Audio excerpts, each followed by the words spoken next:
Welcome back, everybody. This is another episode of Conversations on Anarres. I'm your host, Joseph Orozco. This program is part of the Anarres Project for Alternative Futures. We speak to scholars, artists, and organizers who are working to bring about alternative futures that eliminate oppression, domination, war, and empire, and we're influenced by the work of Ursula K. Le Guin. On the program today, a discussion about Latinx Futurism. Many people have heard about Afrofuturism, the artistic and cultural movement amongst writers, filmmakers, and other artists that emphasizes alternative speculative accounts of Black history, rethinking past, present, and future lives of Black folks living in the diaspora, and focusing on the themes of liberation, joy, and transformative justice. There is also a movement called Latinx Futurism, and our guest today utilizes this concept in some of the work he does to build social justice communities amongst young people. Dr. Alexandro Jose Gradilla is an associate professor of Chicano Studies at Cal State Fullerton. He received his PhD from UC Berkeley in ethnic studies, and his research focuses on the impacts of dehumanization on Mexican origin people in the United States. In 2022, the Mellon Foundation awarded him and the CSU Chicano Studies Department $1.2 million grant to create the Latinx Lab for Storytelling and Social Justice. The lab aims to inspire students to use storytelling to uncover marginalized stories and experiences and to share these narratives while building community and engaging in social activism. The students now sort of address questions about structural racism. They find healing in these stories. They imagine more just futures, and they try to forge compassion and joyful relationships and experiences through this practice. Dr. Gradilla is the co-leader of this program and of this grant. He directs two Latinx Lab initiatives, the Escritores Promotores and the Social Justice and Storytelling Institute Summer Program.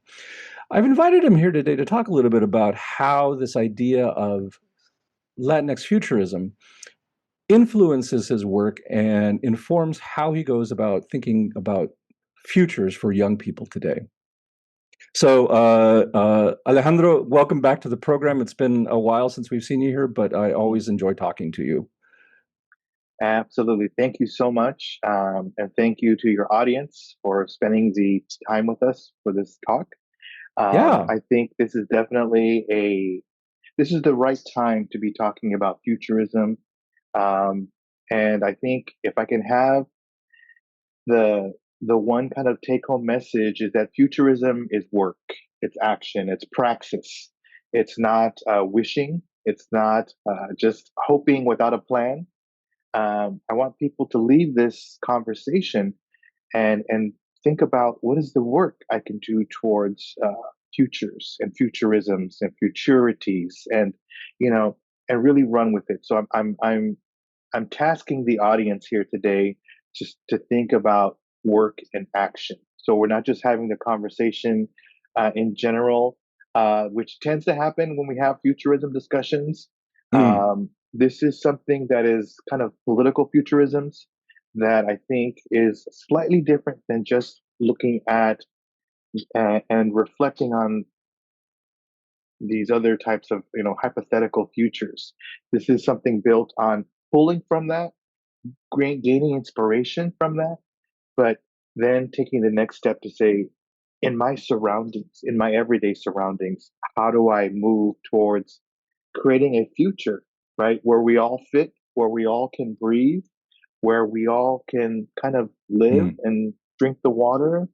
All these things I think are just some of the lessons in these last 3 years working on this grant, but also within this political climate um, that has kind of informed the work that I'm doing, and seeing the urgent response by students to be receptive to it. Because even though it's futurities and futurisms, students see it as very pragmatic. They see it as, yes, we need to do this. So it pulls on collective memory. It pulls on kind of social political collectives, solidarities, coalitions, united fronts, right? All these different things that we've kind of neglected in the last 20, 30 years in Mm, terms of conversations because of the illusion of progress.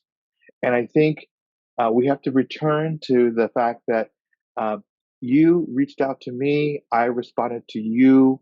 That is the beginning of political work. And that mm, investment in relationships and the relational is something that we have to return to. The World Wide Web in the 90s, the beginnings of social media in the early 2000s has really has done something to social relationships. mm, We, for hundreds of thousands of years, have been people who work in face to face collectivities for survival, uh, to create progress, to create mm. civilization, to create cultures. And I think this electronic medium is a benefit because you get to reach people, like this podcast gets to reach people. Right, Uh, right. but we cannot not do the work of community building. And I think as I open this conversation with you today, I think it is fundamentally about are you building anything? Are you growing anything? Because we can work in smaller and smaller spaces, but it's keeping us separated, Mm, alienated, alone. mm. And I think this is something that the futurisms is really important because we have to imagine collectivities. We have to imagine social formations. And I think that's something that excites me about this work. That's great. I appreciate that very, very much. I mean, you speak to veteran organizers and you read about organizing a lot. I was reading recently a brand new book by Marshall Gantz, the great organizer who helped with Cesar Chavez and the United Farm Workers. And the basic message, right, that he lays out there is that you have to understand that all kind of political labor community organizing is really the hard work of building relationships amongst people. And that's something that needs to be at the forefront and the grounding of all of our political work. Um, but before we get started in talking about futurisms and this theme of like how do we integrate the idea of the future into our political organizing, I just wanted to get some background a little bit about the Latinx Lab and this grant that you got from the Mellon Foundation. I was wondering if you could talk a little bit about um, how this project came about, focusing on the idea of storytelling as a form of community building, as a form of preparation for political activism. How did you think about this, and why did you decide that you wanted to focus your work on narrative making? Thank you. And that's really important. And I will start out in terms of a tip of the hat to UC Riverside, who a year or two before we got ours received their Mellon grant. And when I was seeing the work that they were doing, it was innovative. It was truly moving the needle and having conversations about Latino-ness and Latin America, and really this cross or trans border discussions about history and cultures and socialness and social groupings. And I think that greatly kind of impacted me in the sense that, wow, Southern California would be such a great space and laboratory for a Mellon grant focused on Latinx, Chicanx, whatever we want to call ourselves at this moment, uh, projects, right? What is it that we're doing? What is it that we've done?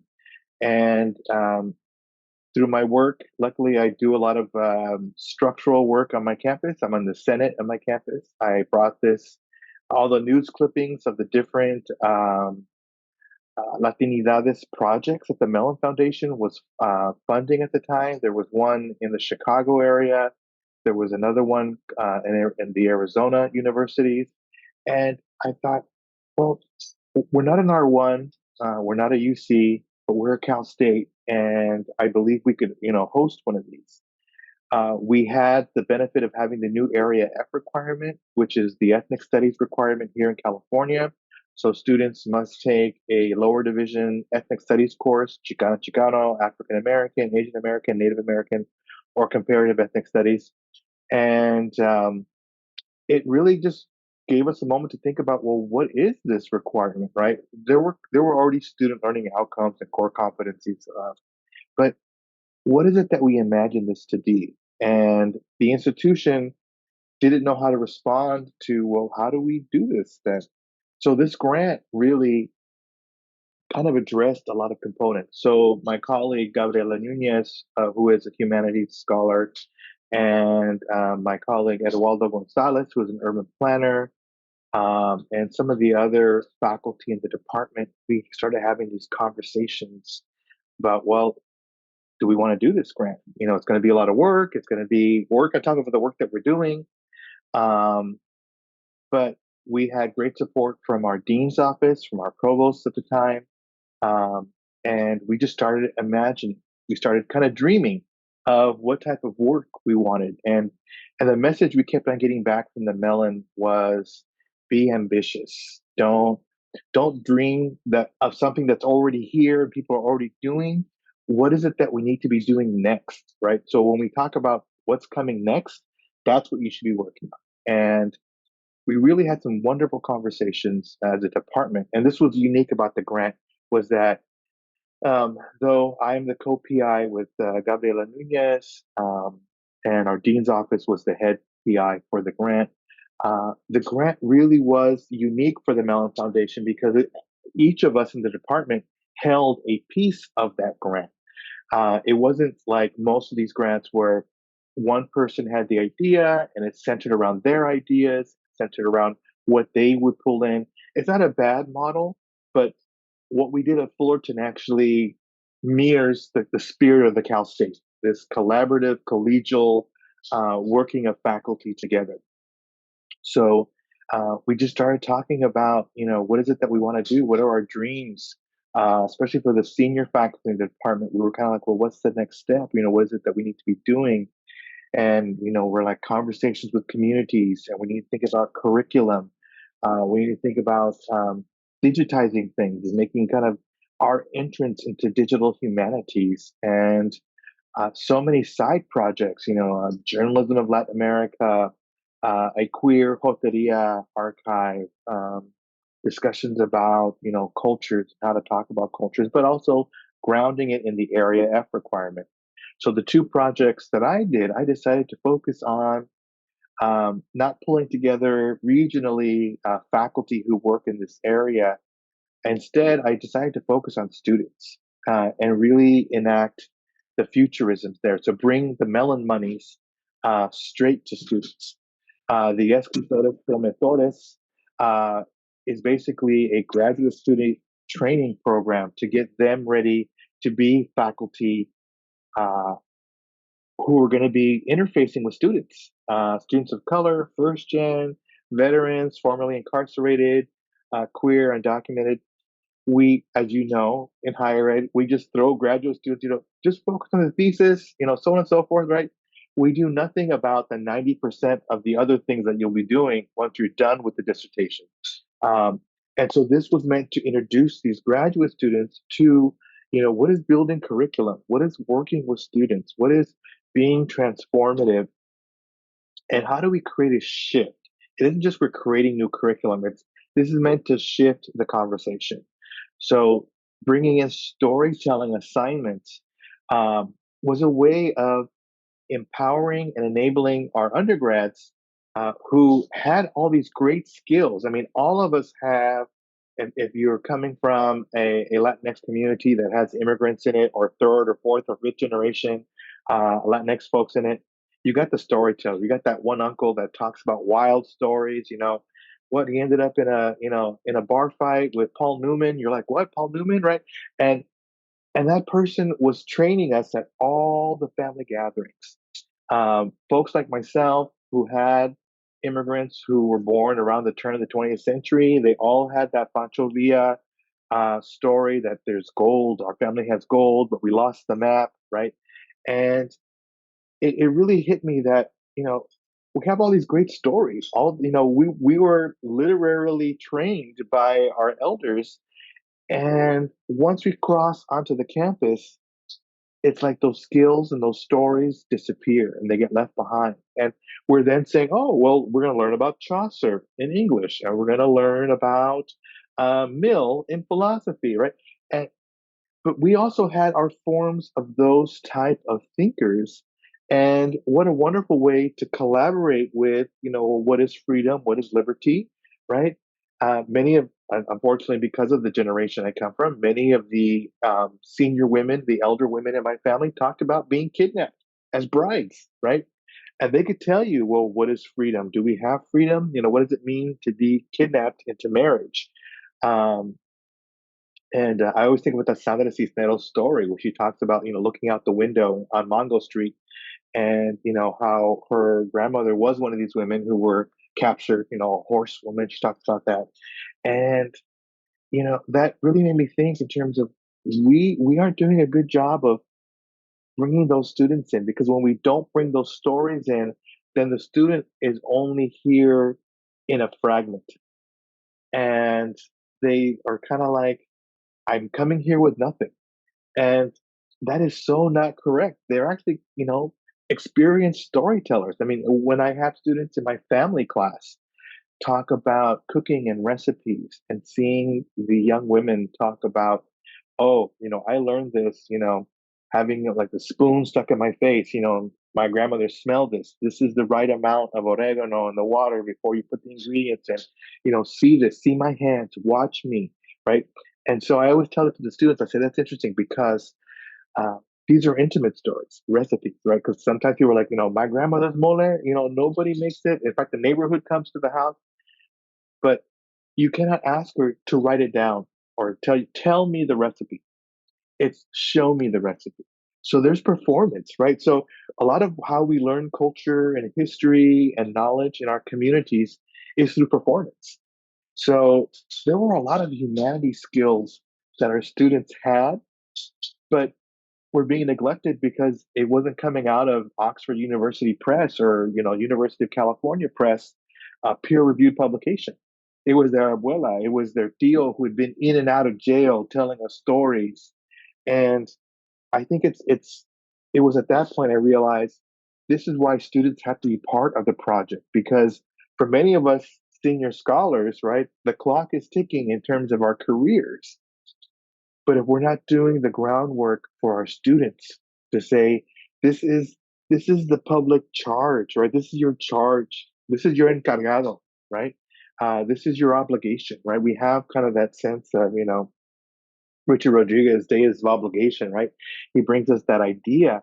And I think it's so important in terms of there's a political sense of obligation. But that requires work. And that requires us to be handing over the work, not like a goose being prepared for foie gras. In terms of the students, you must take this information, but we must have that relationship. The students must have that understanding of why I'm doing this. I mean, I think for me, uh, reading first Fahrenheit 451, but also seeing the Hollywood classics version of it, and seeing the children having to learn the book before they had to get rid of the book because one day we'll have to write the book down again.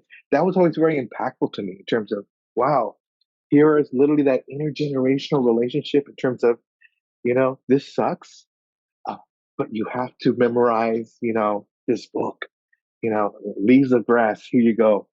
And I think it's okay to have that sense of encargados and obligation, because I think young people are looking for that. I think we have kind of pre-written off Gen Z as this, even bigger slacker generation. Um, but I think they're hungry for this type of meaningful, caring transfer of knowledge, transfer of history, transfer of memory. And it's okay if there's a lot of repetition, because if you think about the stories that our elders told us, it's like, wow, my grandmother has told us this story 50 times, right? At least. But as young people, we miss what she was doing, right? She was telling us to remember, right? That all those are urgent things to remember. In fact, as you get older and you have your elders, transition, and you realize there's one part of the story I don't remember, and there's no one else I can ask. And you realize kind of the horror of that. And so for me, it's like, okay, I'm that child who, may have like dozed off in the middle of learning the one chapter of whatever book I was supposed to memorize. Um, And so for me, that's the urgency of working with students. Um, I think we have in the academy gotten so focused on surviving as faculty of color in our different disciplines, um, that I think we have lost sight that if we are not necessarily, I don't want to use the word reproduce. I don't like that word reproduce. But if we're not preparing the transition, then we have failed, right? We have failed because then students are kind of like, wait, so the university didn't do the work to bring us here? It's like, no, it was other people of color who got us here. And now the university, well, back then with DEI and HSI and all these, they were taking credit for the work that people did. And I'm constantly reminding students, the university did not, a provost, a president did not do that. It was students your age who, busted the doors open, just busted the doors open, not knowing what that would do, what that would mean for them. And that's why for me, there's an urgency to kind of work on that intergenerational transition. I have a lot of my elders who, academic elders, who are like, tell the students this and have them read, Racing Class in the Southwest and the third edition of Occupied America, but it's funny because we too have written them off as Chicanosaurus Rexes, etc. But the urgency in their voice, and there's a reason they're telling us, look at those books. Those books say something. And yes, the disciplines have definitely flourished and moved from the time those canonical texts have been written. But it's true. I go back to those texts and the way they wrote and the way they spoke about history, because they were thinking of the present, but also imagining a future. That's when it hit in terms of, wait, this is a futurism, even though it doesn't involve sci-fi, it doesn't involve aliens, it doesn't involve metaphors of, technology. They were doing the work of futurism, but not in the very kind of glamorous way. In terms of like you think about the movie Metropolis, right? Um, Instead, they were doing. We are people who've been denied a present, had our past eliminated. So for us, it's very difficult to do the work of futurism because we can't imagine 2 feet in front of us. We can't imagine 30 minutes ahead of us. So when you look at some of that work, Occupied America or Race and Class in the Southwest or House on Mongo Street, these are foundational books telling us we have to think of a future, right? Where are we going? ¿A dónde vamos? Right? And of course, the response to that is, well, where have you been? Right? And so for me, we've had this very folk futurism, if you will. Um, and you see it in terms of how people have survived and thrived in this type of work. And in the Southwest and places like Arizona, Nuevo Mexico in particular, right? You when you study rascuachismo, right, that Mm. sensibility, you realize, oh, people in New Mexico when they do rascuachismo, it is such a call back to the past, but they're using their current Coca-Cola bottles or current, homage to Disney and Mickey Mouse, whatever.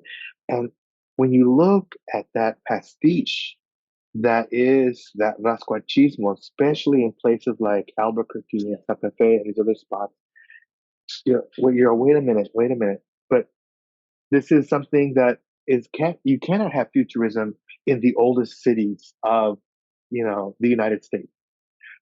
But that's the point, right? These are the people who can imagine, right? Because if they've had to imagine Nuevo Mexicanidad in 2025, right? Right, Yes, right. cattle ranching is not going to be the same as the elders and the antepasados. So it is kind of like, well, what is this cyber ranchero going to be like? Yeah, yeah. What is that? And they're the ones who could tell us because they're like, yeah, this would be real, this would be authentic. So for me, the grant really opened the doors to having these types of conversations, but the urgency to make sure that we leave a trace, that we leave some sort of element. And you can think about that famous disc that NASA shot up into the space, with Mm. the image of the man, the woman, and these rock songs and whatever that found that disc.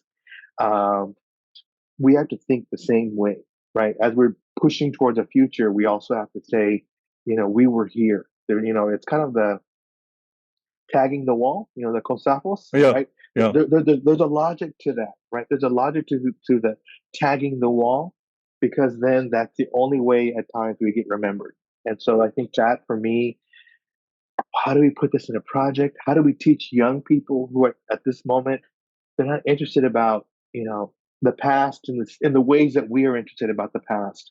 They're not thinking about mortality. They're not thinking about these different issues. And so for me, it's like, how do we how do we have them understand that they are part of a longer struggle? And the humanities, in particular, and what Mellon is funding, it just all aligned at the right time. And I think that's something that is really important. I'll even say this little anecdotal story. Even the name, the lab that we use, is Rasquache in origins, because we had to think quickly because Mellon wanted a fast turnaround. If we did an institute, if we did a center, well, on my campus, that invokes a bureaucratic process. Luckily, with my experience on Senate, I knew that departments were entitled to studios, labs, and these other workspaces that you didn't have to go formal, right? They're just what departments need. So I said, then it's got to be a lab, because that's what we do. A studio might seem too highbrow, I think, for what we're trying to do, but the lab comes out of this very Rasquache idea in terms of, hey, departments can have labs. There's a math lab, sociology has a quantitative reasoning lab, the Latinx Lab for storytelling and social justice, right? So this is us utilizing our own skills the way our students utilize skills to do stuff. So I think it's really important to understand, where we even got the word lab, right? Considering, STEM and, all these other things. But yes, we have these, talleres, laboratories, workshops, right? Let's do a lab. Why not? That's great. No, I think the similar backstory for the Anarres project is like that in the university that I work at, and where we first started thinking about this kind of stuff over 10 years ago.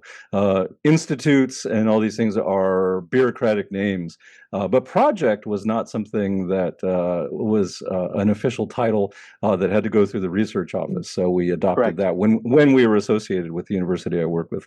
But no, this is fascinating. I mean, I think that it's all this some kind of important work about like memory, intergenerational narrative storytelling and sharing is all important kind of work in terms of thinking about community building, social justice, and so forth. Um, I wanted to focus particularly on this kind of question about futurism and how it informs the kind of work, and how you've talked a little bit about how this is really central to what you're doing, but like what exactly does this mean, this concept, Latinx futurism in particular? I mean, a lot of people, I think, that are familiar with the idea of like Afrofuturism, the sort of this, as I mentioned in the introduction, this kind of cultural movement that sort of says, like you sort of suggested, for people of the African diaspora, right? Our history has been sort of taken from us, our lives and our cultures, and we've had to sort of reimagine these connections and who we are. And then not just for ourselves, but thinking about like, well, what would it mean for the future for people like us to thrive and to survive? And particularly, I know that, in the movement of indigenous futurism, right, for Native people, there's a lot of this kind of imagining of like, what does the future look like in which we, Native people, are alive, and that our ancestral practices matter to some kind of future. And so Latinx futurism is building, I think, a lot on these kinds of works about thinking about, like, as you were talking about, like our ancestral practices, like what does it mean for us to remember them now, but to think about them as being somehow important, instrumental, formative for a good kind of future. And that's something I wanted to bring up, right? Is I think the cultural theorist Curtis Mares makes a distinction between like futurisms and futurity, right? So futurism, there's a lot of futurism, like Elon Musk futurist, right? Trying to think about like how do we extend what we have now into the future in some kind of way, or how do we extend capitalism or a techno future, or something like that. But futurity, the way that Mares talks about it, is this idea of like how do we imagine a future different than the one that we have now, in terms of it being more liberatory, more free for people like us, Latinx people, right? And so I was wondering, like, how do you think about this idea of Latinx futurism, and how does it infuse the work of the Latinx Lab? I think you hit a key point there that has to be kind of, I'm going to bring it out a little bit more, is that there are people imagining futures, right? And we see this in terms of the Heritage Foundation with the Project 2025. Elon Musk is planning futures. Bezos has futures already planned.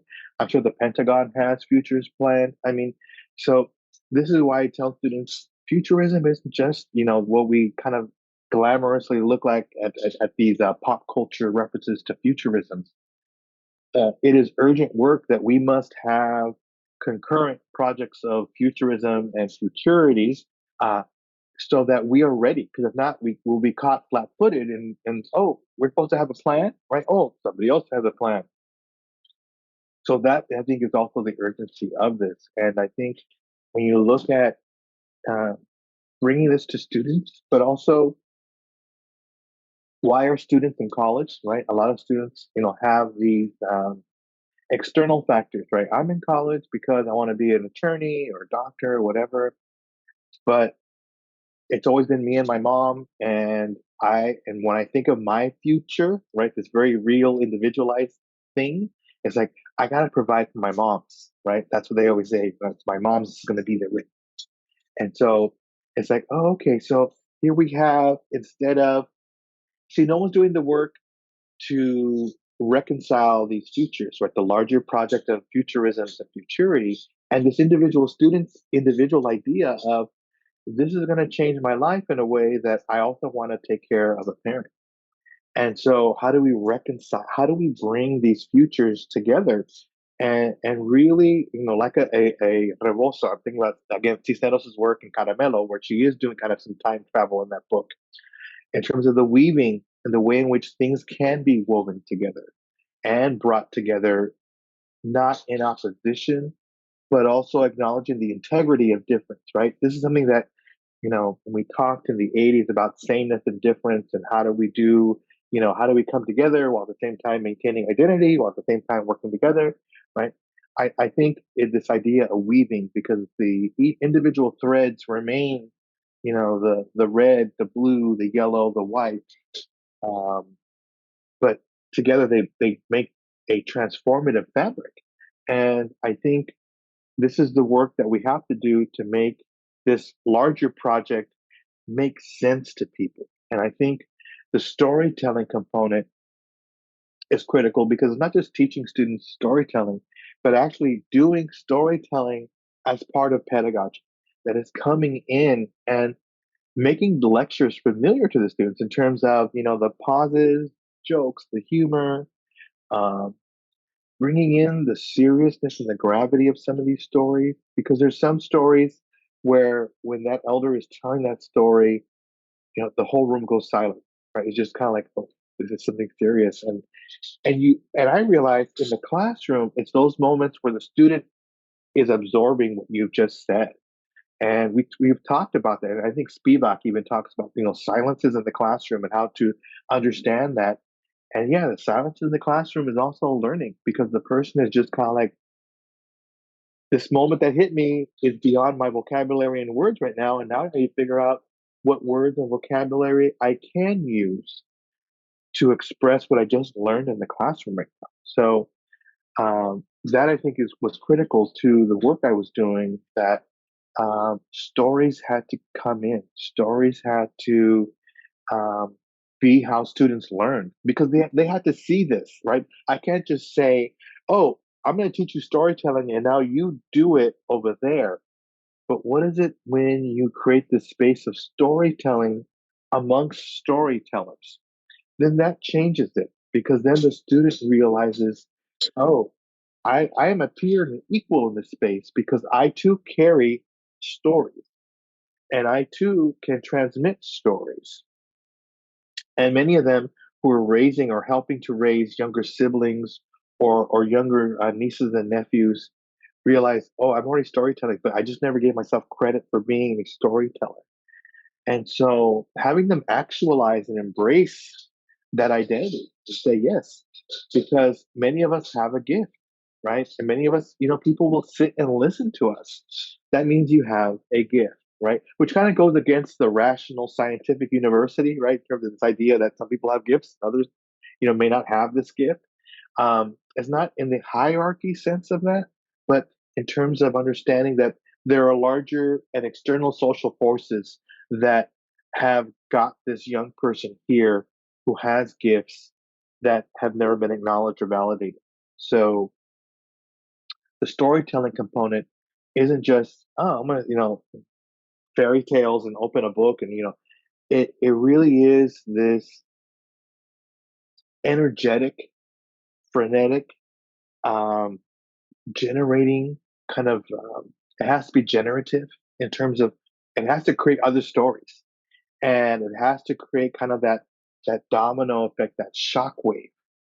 And students, when they hear a story that they gravitate to, whether it's a written story or it's a poem or it's something I'm saying in the classroom, it has to create a story in that student. And that student is providing the elements of that story infused by, the other stories. And I think of the work of Renato Rosaldo when he talks about in Culture and Truth, being inspired by Faulkner, but also by the poetry of Montoya in terms of his favorite poem El Louis, right, and how that ends up in Culture and Truth, and and it's like, oh, these other stories enabled Rosaldo's ethnographies, and that always stayed with me in terms of he's telling us this is the roadmap that we have to take in terms of we have to absorb stories, even if they're not our stories.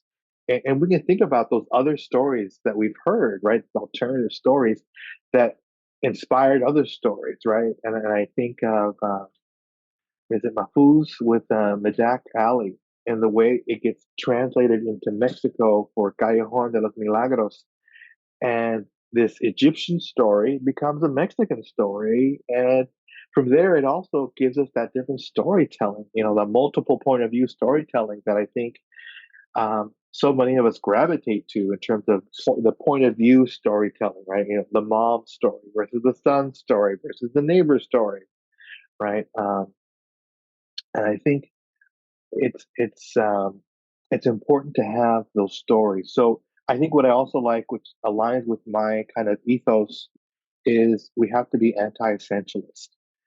We cannot have an essentialist idea of who owns a story, who controls the story, who is the only person allowed to tell a story. Because then we are replicating a very Eurocentric model of authority and authoritarianism, right? An autocratic kind of control of story. We have to have this very democratic, organic grassroots that all these stories can grow and proliferate, and we can't control what story comes out. And I think it's an important reset at this current moment because I do think some of us have fallen into the neoliberal project and neoliberal multiculturalism and not realized that we have not been building bridges. We have not been intertwining our stories with each other's stories. And we have developed this new kind of the identity politics evolved into this type of essentialism. And, I cringe whenever I hear, well, we need to let someone of that group only speak to that experience. And it's dangerous because what is it about that biological body that gives it the right to speak, as opposed to the social, cultural, theoretical conditions that have allowed people to speak, right?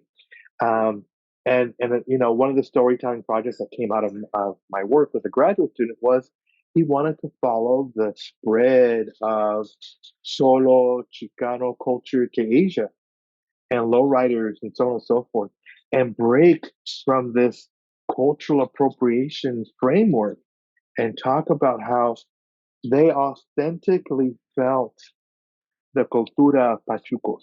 They authentically felt like this calls to me, right? And when you have that different framework, you break from, oh, well, we own that. Excuse you. You cannot wear those sunglasses. You cannot slick back your hair. You cannot have a lowrider. And how unfortunate that that's where we have been. I And think again, was it like I think was Angela Davis say about that something like that. She used to say that skin folk doesn't mean kinfolk, right? Necessarily, right? That there has to be a question of that biological essentialism doesn't necessarily implicate political project or political solidarity, right? Or correct. how we want to build community in some ways, right? That this is a really sort of lived and built experience about building communities, family, solidarity through storytelling, like you're saying. And I think that's, I mean, and the other thing Angela Davis has been saying is, we focus so much on identity, we don't look at the politics of what's Yeah, being yeah, said. yeah, And so it's yeah. like, yes, it's the politics that we have to really think about. And I think of, even these other types of impure spaces, like hip hop, and they were doing one of these social media accounts was looking back at the Beastie Boys and how they started out as punk, but because hip hop was such a fluid space, they folded their punk into hip hop and it fit. And how lost will we be pop culturally if the Beastie Boys hadn't existed? Yes, the black artists are keys to the development and evolution of hip hop, but it's these moments where these other folks are coming in and also being generative that we have to think about too. And so it just, this storytelling moment and futurisms uh, really kind of helped reset myself in terms of, well, what are we saying, right? Well, where did this baggage come from, and why am I holding on to it, right? We've become hoarders of some very bad ideas that we can't let go. And I think when we look at some of these original works and these social movements in particular, they weren't talking about what we're talking about, not because they didn't have the language or weren't as sophisticated as we were. They were very focused.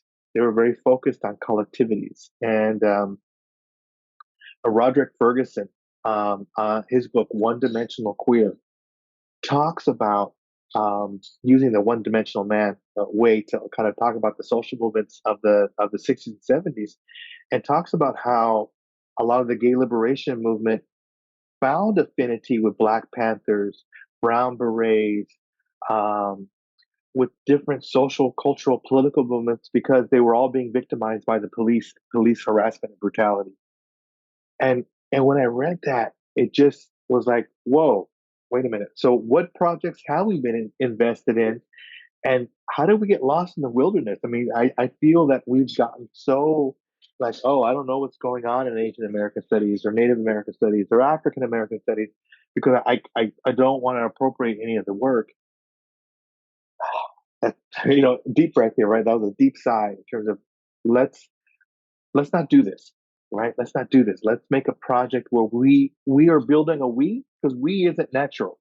We takes everyday work to create a we. So we need to work and put in the work for a we. And Well, I let, think let me when ask you something about sure. that, right? So, we've been talking about this in terms of like the idea of like, what does it take to build the we? You've been talking about like storytelling as a way of doing that, but in a way that's generative, that's open to difference, as we might say, right? And these kinds of things. And that can, what I like what you said was, learning how to think about storytelling in a way that generates new stories, further stories, stories that will go into the future. But I wanted to talk a little bit about like where we are now, because part of what you do, right, is remind students about the importance of storytelling, and then sort of give them skills to think about how to bring out this kind of storytelling ability in themselves. Um, so, for the future, as you pointed out. But I was wondering just a little bit if you could say, where you think students are now in terms of thinking about the future, right? So you mentioned before, many of your students are, when you ask them, like, why are you in college? They'll say, well, I'm here for this so that I can take care of my family. Um, a few, I think about a year ago, I asked students, we were talking about Gen Z and views about the future. And, all these studies show that Gen Z is particularly pessimistic about the future, right? And this is not just in Hmm. the United States, but globally speaking. There's some studies that have done, sort of longitudinal studies looking at, thousands of young people between the ages of 18 and 30 in United States, Asia, Latin America, Europe, and across the board, right? Big pessimism about the future and the possibilities of a better life for humanity, right? A lot of them think humanity is doomed this way. And I would ask my students, is this something that you feel or something that you find amongst your peers? And overwhelmingly, my students say, yep, that's what I think, that the future is, humanity is doomed. And so I then would ask them, okay, if this is true, then like, why are you here at the university? Like, what Right. are you doing? And the answer I got back at the time, maybe sad in a way, it was like, we think that the world is going to go to hell in a handbasket. We're here to learn so that we can be resilient to ride it out. Not necessarily so that we can change it, but that we can protect ourselves from the worst that the future is going to bring. So it was a very sort of like bunker mentality focused on resilience, not necessarily on transformative change to make a better future. So the futurism that they were sort of imbibing was one of, the present is going to continue in this same way, and the best I can do is protect myself and the ones that I love. And so this idea of futurity wasn't on their radar in any sense. That is an idea of like, how can we build something different and more liberatory? And so I was wondering, when you think about your students and you sort of begin the discussion about the work that you want to do with the Latinx Lab, how do they think about the future? Do you hear these kinds of things from your own students, and how does your work try to shift that from that kind of uh, dystopian mindset to something that's more transformative and building that weave that can be not only resilient but make change in the world? That's, I think, the question, right? In terms of working with students, understanding students, right? And right now, a lot of the professional development crowd, they're like, oh, we got to meet the students where they're at. But we're not doing that at a philosophical level, right? It's this weird kind of quantitative metric of meeting them where they're at. Where there's test scores, where do they place on the writing? But I think we need to meet them where they're at a philosophical level, right? Philosophically, where are they at? Because I do think the gloom and doom is there. The dystopia, right? The Terminator style future is definitely in their mind. But I think for me, what is the key intervention, right? The disruptive part is reminding them the future is not written, the future is not done, right? And I think pedagogically, there is a project to reminding them that the future is not predetermined. It is not already written. It's not, okay, throw our hands up and walk away, which I think power does want us to do. They do want us to give up. And part of my kind of philosophical work on dehumanization was looking at the Holocaust, not at the most horrific elements of it, but the everyday elements of it. So looking at people like Adolf Eichmann, right? Looking at Hannah Arendt's, right? The banality of evil. Um, all these people who learned to be complicit because that was easier. And unfortunately, I see a lot in the Cal State system. We are training students, we're not educating students. So being disruptive is very uneasy for the students. And I think for a lot of us in the university, we have gotten afraid or leery about making students feel uncomfortable. But disrupting what the classroom looks like to make it a laboratory of change and futurisms and futurity uh, was very, I almost felt like I pulled the rug underneath that because I said, okay, in my class, I was, for my Mellon project, we had to kind of use existing courses to catapult into new courses that need to be created. So we have a course called Barrios and Health, and it's cross-listed with public health. So students who enrolled in the class were, upper division, about to graduate public health students, public policy students, right? So you're already kind of seeing the vibe in terms of, okay, these are students who are part of kind of like the instruments of society. Um, and I said, one of the things that we have to talk about is the barrio is not a relic, it's not in a mausoleum, and it's not, this artifact, a relic artifact, it is alive and vibrant, and it too is moving into the future. The barrio is something that is also moving into the future. And, they just kind of looked at me like, what are you talking about?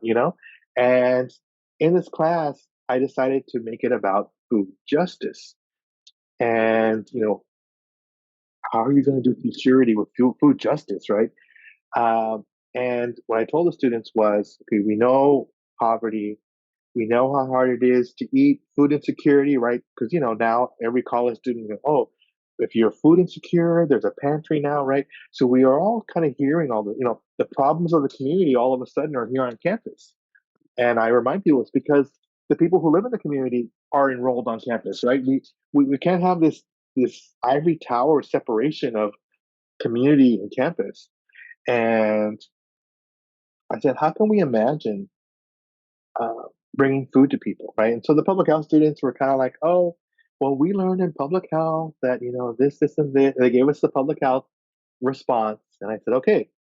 I said, but it doesn't fix the related problems to food insecurity.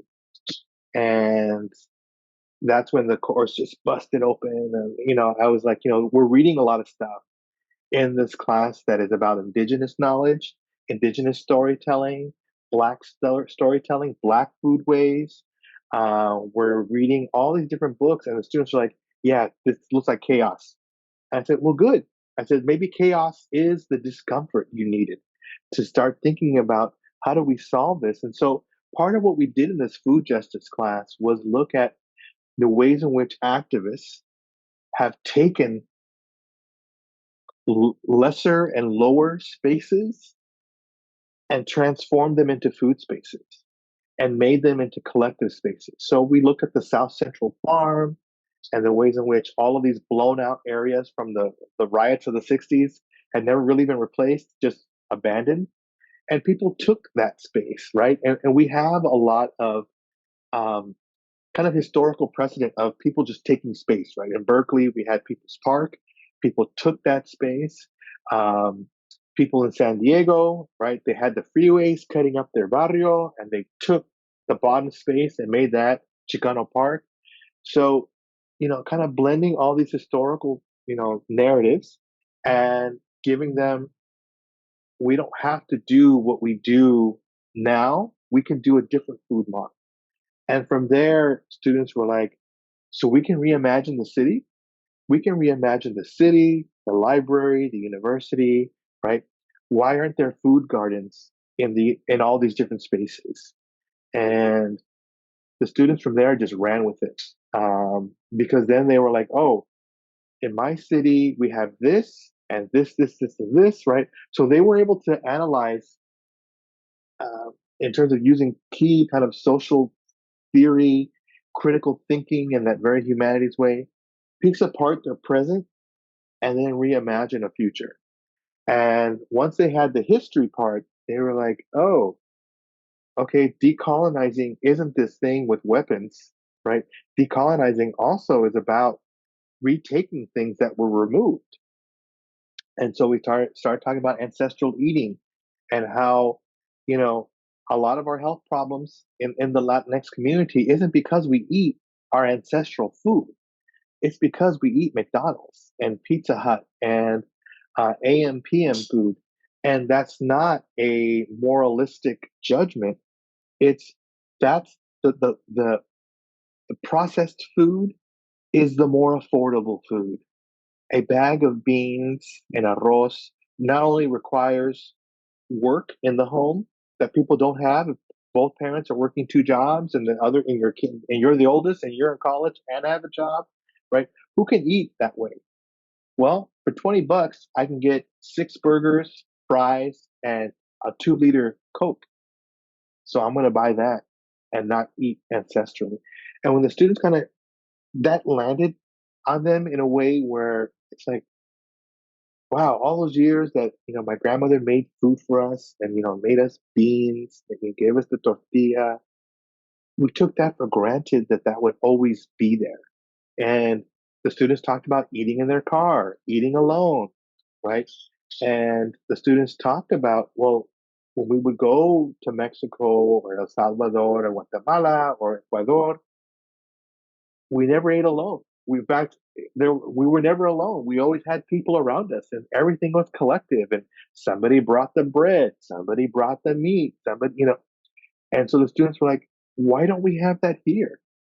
I said, "Well, we need to have some conversations about what people imagine the worker to be and the citizen, and these different identities that people have taken, the consumer, right, the voter, the taxpayer, and they made them hyper individualized. We don't have to accept that as fate, that that's already done." And so the students started realizing futurism work is is nurturing. It's about hope, but in a very real way of hope. In terms of when I talked about having these gardens and then ancestral foods in the gardens, everything from aguacates to uh, all of our hierbas that we use for cooking. They're like, "Well, I don't really know how to use that stuff." It's like, you don't have to be the expert. This is where you bring in the elders, and the elders get to be experts, and they get to tell us by the touch of soil when there's too much water, when there's too little water. And someone said, "Oh my God, that's my grandmother. She can look at the soil, touch it. She talks to the plants." I said, "Yeah, she's not crazy." I said, "There's a science to what she's doing." I said, "But we're kind of like, well, can we get a sprinkler system for this, right?" Um, and there is something to working the land that we know from psychologists and mental health people. Oh, there's something that's good for the mental health, right? And so here we are proving all the things that they're learning in their classes in public policy, public health, social work. And the students are kind of like, we need to be learning this. We need to be learning this because we need a because my grandmother isn't the only grandmother I should be worried about. I need to be worried about my classmate's grandmother as well. And it's just realizing that it's not just the future or the present, but people's own kind of epistemologies and ontologies are off from their cultural values, right? It's kind of like over here in terms of worry about yourself, get your 401k, make your millions, buy a house, flip a couple of them. That's the dominant story that they're hearing. They're not hearing this other story that we can also take care of other people. And so it's weird in terms of futurism actually relies on a lot of ancestral values in terms of what is wasteful eating, right? Because when you look at fast food, people throw away most of their food, right? And it's like, wow, somebody could have eaten that. And when we were reading a lot of indigenous work, we read the braiding sweetgrass, and students were just impressed with, wow, the sacredness of food. And they were like, I just stuff my face, I eat, but I don't reflect on the food. And I told them, I said, well, when you reflect on the food, you're reflecting on the animal, the plant, but also the workers that give us those foods, right? Because it's not just fairies and elves that bring us this food, it's people that have been made invisible structurally. And it just was like, wow, we are alienated from the means of production. I said, yeah, when you're alienated from production, you don't appreciate it. You can eat the apple and just say, I'm done, throw it away, right? You don't think about composting it, putting those seeds back into the ground and letting the ground take care of that, vegetable or fruit. Um, and so it just it's a radical reorienting to ancestral knowledge and ancestral ways of being that are still relevant for the future. And I think that's where the students were kind of, and this is interesting, controversial. The students took it upon themselves to say, "Dr. Gradilla, there were no images of what I wanted, so I used AI to create images of these spaces." And it was at that point where I was like, okay, I'm going to be a little less resistant to AI because what they were able to develop and show uh, was amazing. It just was like, wow, you've imagined a space for all the haters and the doubters. You can now show them something and say, this is the space where they had gardens growing in the library kind of plaza front area, growing up along the walls. Everything was edible. Everything could be harvested. Uh, Fruit that wasn't edible could be desiccated down to the seeds, and then the seeds could be part of a seed library. The students had it all thought out, and I thought, okay, and we are going to need AI to imagine this, right? It's a tool. It's a master's tool, going back to Audre Lorde, so we have to be careful how we use it. Um, but it's a very powerful tool. And in the work of futurism and futurity, we want to reimagine barrios and vecindades and neighborhoods and spaces and places. Then we're going to need tools like AI, right? Become that cyborg, right? And use some of those tools carefully, but we are going to need those tools. And so, yes, this is the complexity and contradictions of futurism and futurity, is that some of the tools that we're going to have to use are causing some of the problems. But we have to use them in the name of healthy futurity, in the name of liberation, in the name of community building. So there are some cautionary tales, there Mm. are some red flags in this work, um, because it could be co opted if we don't do the right protective barriers to make sure people understand what is the ethos, the epistemology, the ontology that we're talking about. It's not what you're talking about. So you have to understand what we're doing, what our project values over what you have valued in your neoliberal project. You being the Yeah, I like. university, the city, etc. We have to be on guard. Yeah, I like that, and I think it sort of goes to what you were saying with the Audre Lorde quote, right? That the master's tools will not dismantle the master's house, right? But I can't remember who said this. I was just reading this recently. Another writer reflecting on that was saying that may be, but those aren't the only tools. Maybe that's what Lorde was saying, right? Is that the master's tools won't do this, but that doesn't mean that those are the only tools available. And what I like about the way that you're describing your work is trying to excavate memory, finding other tools, right, that are useful, that have, sort of had the test of time to keep communities thriving, surviving. And part of your work is about remembering that and bringing that forward so that it can go into the future to provide an alternative way of life that isn't about just simply replicating what the master's house is all about, right? Is like thinking about how are our universities different, what do our cities look like differently in a way that has been erased from the landscape because of like settler colonialism and capitalism and so forth, and that these reside in the memories of elders and communities and history. Though the thing that bummed me out about what you were saying, though, I have to admit this, is that I started to think, yes, we need to tap into the memories of the elders. And then I was thinking, well, for my students, like I'm old enough now, and I'm not that old, but I'm old enough to be their grandfather, right? Of Correct. some of these folks, and I'm thinking, I don't know anything, right? It was like, like it's so much easier for me to go down and to go to In and Out than it is to like make up a big batch of like menudo or pozole or something other. So Yeah. they're relying on me, but there are others, of course, that have these tools. But yeah, it was just like there's an importance of like figuring out how to transmit this at this time so that we don't replicate what's going on. But this leads me to this question then for you.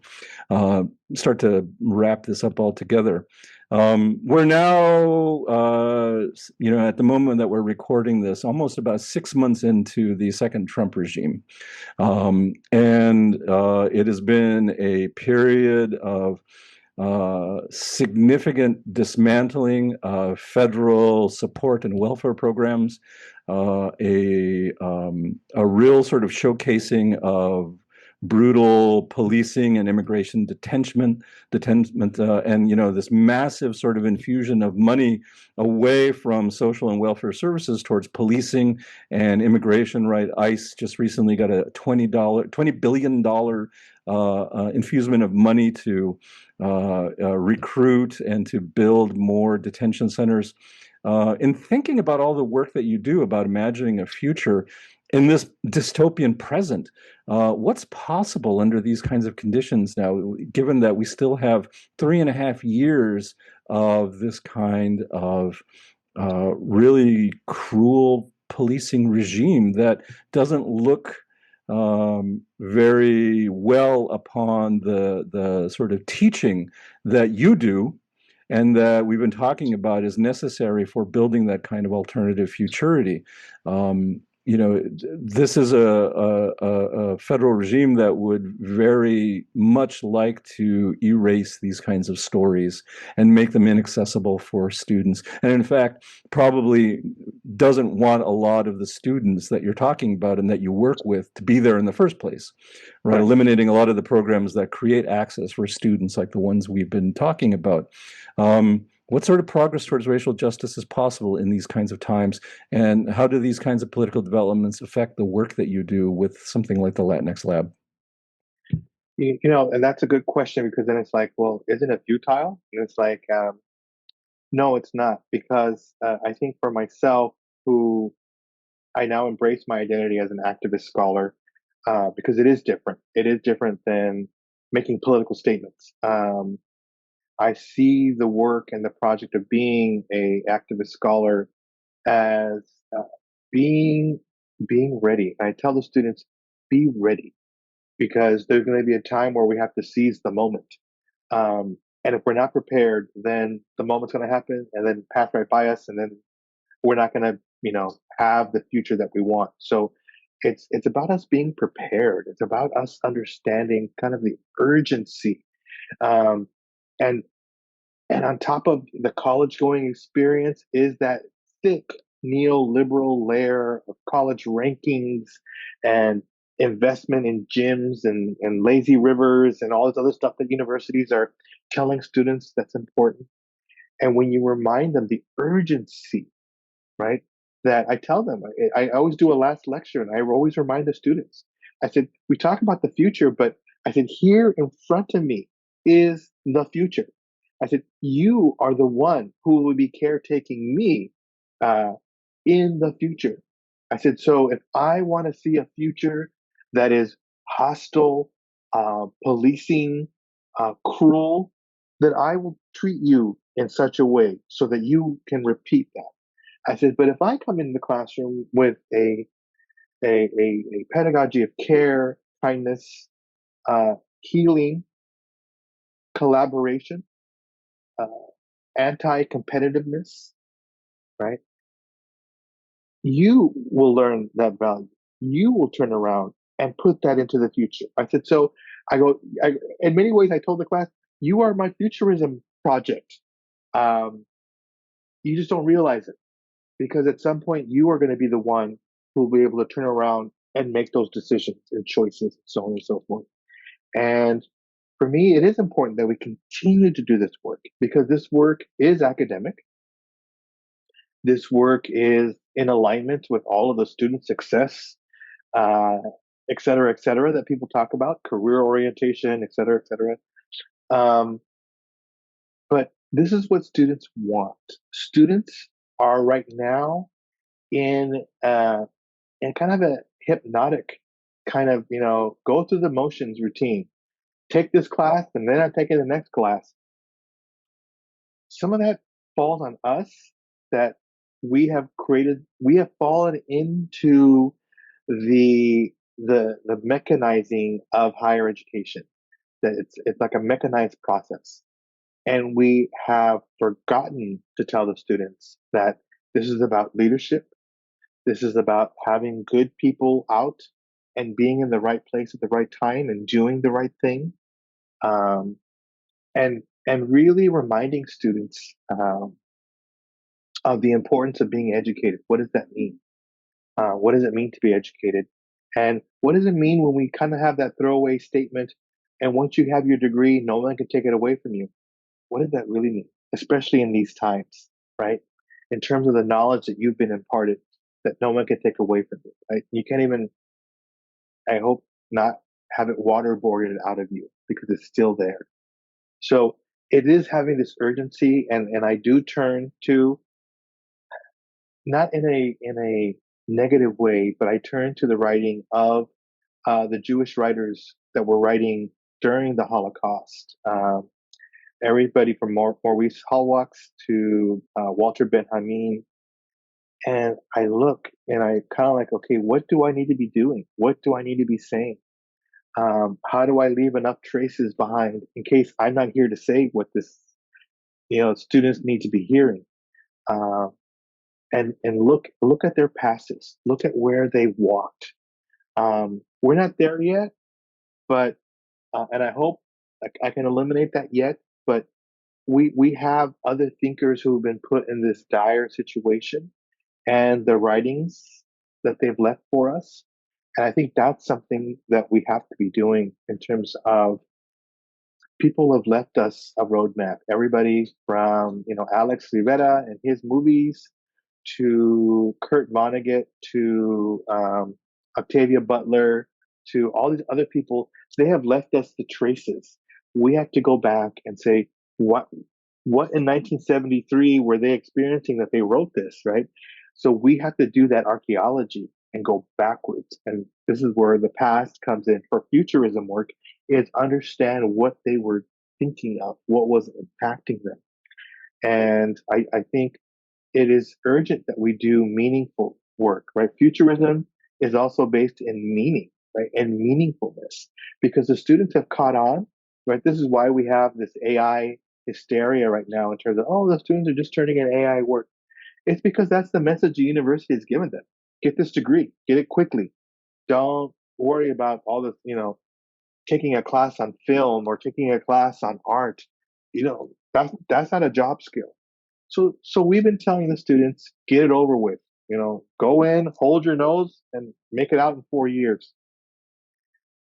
We have to stop being complicit with that project, because that's not my project. Um, and reminding students that higher ed is meaningful. It is transformative. It is something that has changed the course of history. Some of the revolutionaries that we've seen in the 20th century started out in college and reading a book, reading a poem.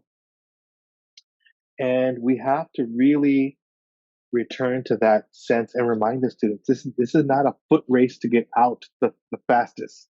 The person who gets out first isn't smarter or better. My goodness, no. We have to look at what is the project that we are adhering to, and that is, what is learning? Right? What is learning? What is unlearning? What are these projects that happen in terms of, you know, this performative kind of social media politic is coming out at a time where people are focused on what you are doing. And when you read the books of the movement, Black, Latino, Native American, Asian American, the revolution always started here first. Here, right? What did I have to do to change? It wasn't, I'm worried about you, Professor Orozco, I'm after you, right? I have no control over you, right? I have control over myself. When you look at Bell Hooks, Sheri Moraga, Gloria Anzaldúa, right? All of these great writers, Toni Morrison's work, right? Um, they're starting inward. The starting point is here. The starting point is not out there. And we have to go back to that politic. And for me, it's also been radically transformative for me because I have had a chance to reinvent myself and in many ways embody the futurism by going back to what I did in undergrad, how I was taught, how I've been teaching, but realizing future me has to be doing teaching in a different way and freeing myself from this idea that I'm doing this massive dumping of information, right? Like when you change your laptop for the new laptop, you're like, okay, get the cords and transfer this file. That is not what we're doing intellectually. intellectually we are doing something completely generative, and we have to remember that. So in this moment of erasure, um, of cleansings, we have to continue to our mission. What is it that we're doing? And I do listen to the words of Toni Morrison, which he says, when you look at the language of race and racism, it's a distraction to us because it's keeping us, okay, what is the crazier thing they're going to do? And what are the 50 books I have to read to prove that crazy idea? Right? It's distracting us from our work. So at this moment, we really have to have a sense of focus and being centered to do the work that isn't preoccupied with what's being generated out there. I mean, it's crazy. I mean, alligator, Alcatraz, and you have to take a deep breath, figure out how to fight that, but not get distracted by that because we have work to do with people we're going to need to overturn those camps and encampments. Um, Yeah, and that's yeah, hard. That's hard. That sort of balance between, reactive and generative, and that's something I think, I've learned a lot and seen, with younger sort of activists in ways. I think also, again, going back to Angela Davis, I think she was asked one time, like, what do you see the difference between like your generation of activists and younger activists? And she said, there's a lot more focus in young people than that was not the focus in our lives on sort of just like individual self-care, mental health, preparation work. And she said there's a danger that, you sort of get into the too much individualized self-care. But to always recognize that, those African American women, she said, that spoke about self care, we're talking about self care in a communicative sense, right? Right. How do we take care of one another? Not just like, oh, I need a spa day today, which correct, can be nice, right? correct, But correct. it's a question of like mutual aid for ourselves. And she says I see a lot more sort of emphasis amongst young people on that, and that's infusing a lot of the kind of work that young people do. And I think that that's true, and I think that that's healthy in a lot of ways too. Um, so trying to figure out how to be generative and reactive, be flexible in that way. That's hard. I wonder, just to bring this to a close, thinking about your own work moving ahead, your futurity, right? Your futurism. Where does your work go from here, and what's giving you hope in the work that you do? What are there certain kinds of things, issues, and projects, or something or other that you are paying attention to that you think we ought to pay attention to? Definitely. My next kind of intellectual project is to think about the type of work that Mike Davis was doing in terms of his urban geography. Um, what does it mean to be a citizen of a space? And for me, really, in this moment, what's saving me and anchoring me in this current political crisis is seeing the way community is coming to rescue people. Right? You do have that mutual aid of people spitting, kicking, throwing rocks at ice trucks.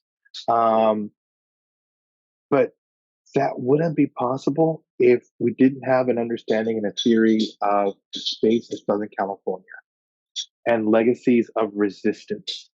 And for me, it's everything from punk to the lowriders to the cholos to the bougie foodie movement. All of that it's all settling in my head that there is something generative, nurturing, and care producing about Southern California to where we were having this moment, and I'm having a conversation with my wife.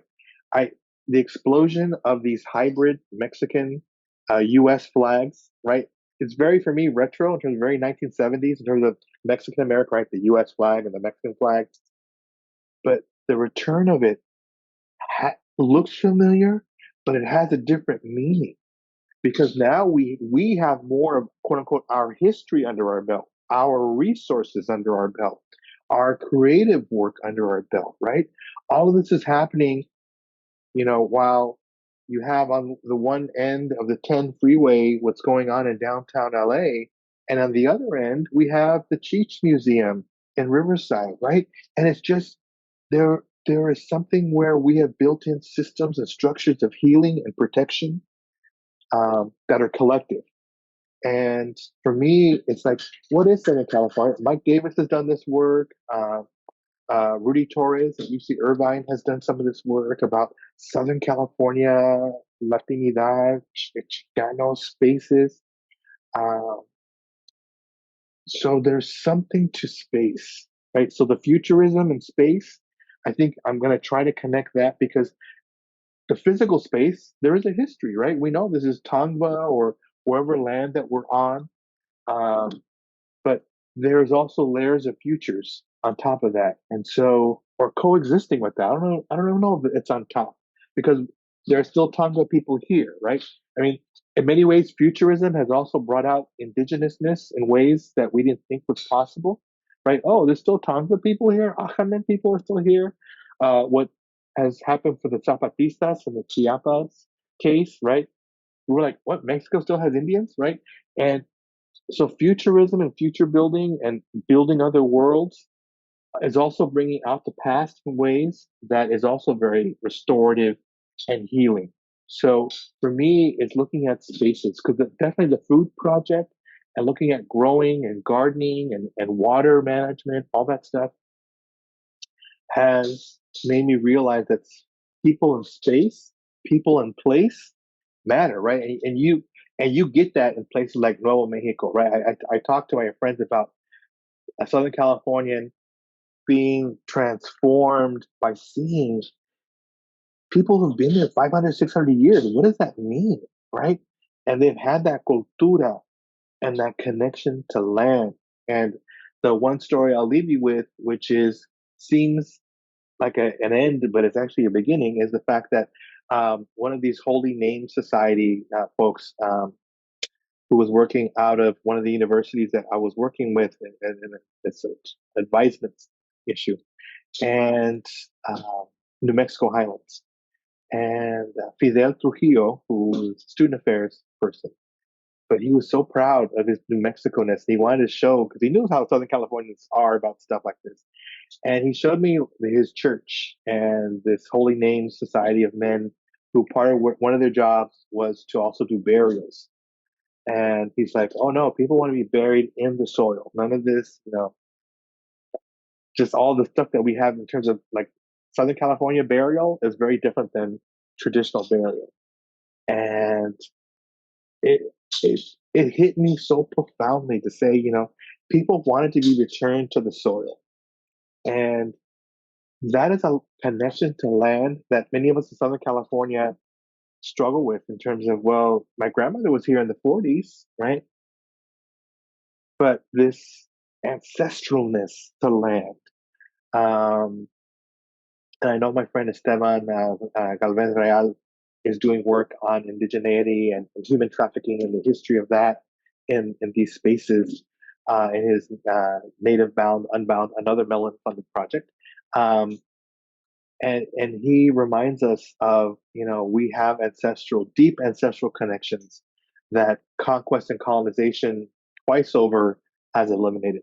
So finding home and space and connectivity, but really, I mean, we haven't gone back to New Mexico enough to look at how they are living in that space and they're coexisting with land. Right here in Southern California, it's about the conquest of land. Put a new concrete building in, control the waterways. In Nuevo Mexico, it's living with the water, right? We see the tragedy in Texas with the flooding, and they're not living with the water. They're in denial, similar to people living on the coast in Florida, right? Flooding changes, whatever. I think people in Nuevo Mexico, Colorado, they're ready, right? They're ready because they live with the land in a different way because they know they don't control it. You don't control water.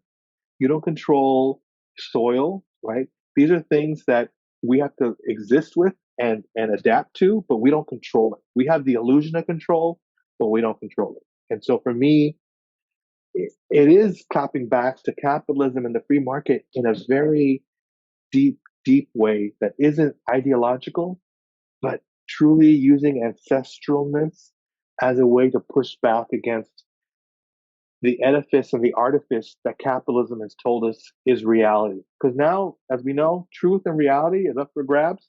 So you know what? I'm going to start mass producing truth and reality too, because that is really important in terms of the reality that we've been told is our only reality is all artifice.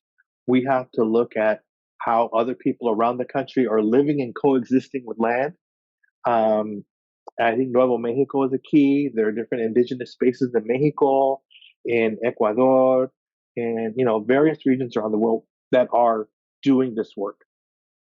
But definitely theorizing Southern California, I think, is my next love letter project because I think there is something to this space that creates Chicanos and Latinos, and it creates something, and it's very unique. So anyway, I think if I were to have a next step, it would be looking at space and really engaging in space, physical space. I know we had those discussions, post-modernity discussions in the 80s, but let's get back to it in a different framework. I think we need to return to some of those space conversations, third space, etc.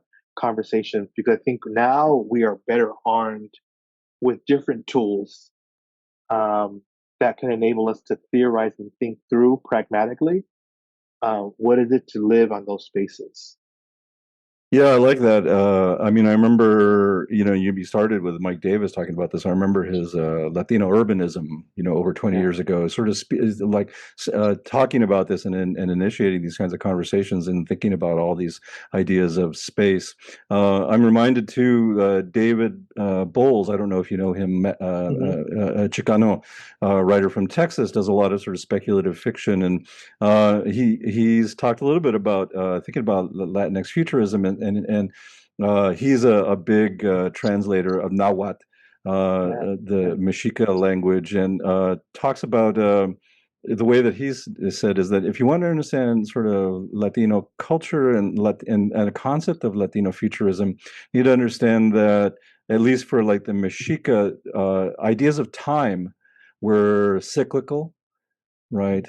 Things move back and forth and go back in various ways to the past, and the future is never necessarily distant and far away, but related to what's going on. It's all interconnected, but it's also time and place, right? And so ideas of identity, of who we are as a people, is tied to time and space, exactly the kinds of indices that you're talking about in a lot of Hmm. ways. And so I think that in a lot of this makes sense that you've been thinking a lot about futurity in your work. Now is time to think about this other kind of dimension that's an ancestral understanding, right? Place. So Hmm. that all makes sense in some sense. Thank you, Alejandro Gradilla. I really appreciate the time that you've taken to sort of explain a little bit about the work that you've been doing and how this kind of concept of futurity has helped to think about liberatory futures for your students, how you've helped to sort of get them to think about transformative ways of taking their education away from just training and sort of more towards a kind of sense of um, uh, the old using the old German term Bildung, right? The old sort of character Yeah. development, people Yeah. development, but tying that, rooting that in ancestral knowledge. Very, very important kind of stuff. I want to thank you for your time, and I want to invite you back to explore some of this stuff, perhaps with place, when you have had a chance to develop this a little bit more. I always have such a great joy in speaking with you. But thanks again for this conversation. Absolutely. I mean, in this time and era, we need each other, Yeah. and we need to continue to talk to each other and understand that we don't have to agree with each other. We can disagree, and we need that disagreement because it will eventually sink in. The different points of view, whether they align with us or not, they will eventually make us tweak and alter some of the things that we do. And again, do the effort of finding spaces to bring people together. Some of Mm. this work that I've done was inspired by a collective of historians who did a thing on place and space at the history meetings, and hearing my esteemed colleaga Tina Scholl, who is currently in North Carolina, who's from Southern California, who really helped bridge the abolition research with Mm. the decolonial research. And I realized there's a conversation there. We don't have to be in camps, intellectual camps. we can actually be building roads and buildings and things together with our different theoretical perspectives. And so, definitely the abolitionist angle is also going to be coming out because it's a way to free in a modern space, and then the decolonial stuff will make more sense once you've eliminated some of the modern kind of apparatus of society. You can start to see, oh, okay, it can be replaced with something else. And so Nice. take advantage of meeting up with people, coffee, planning a workshop, planning a conference panel. Don't make it throwaway, make it meaningful. Nice. That's a good way to end here. Thank you very much for your time. I really appreciate that, Alejandro. And thank you all for tuning in and listening in. I hope that the conversation about Latinx futurism and how this has informed work with young folks building resistant communities, transformative communities, has been helpful for you all. You can find the Anarres project all over social media. We're on Instagram, Facebook, Blue Sky, Mastodon, and you can get and reach and let us know there what you think. You can find our podcast on video form on YouTube and audio, if you prefer that format, on Spotify. So thank you all, and please tune in again. Thank you, Alejandro. Thank you.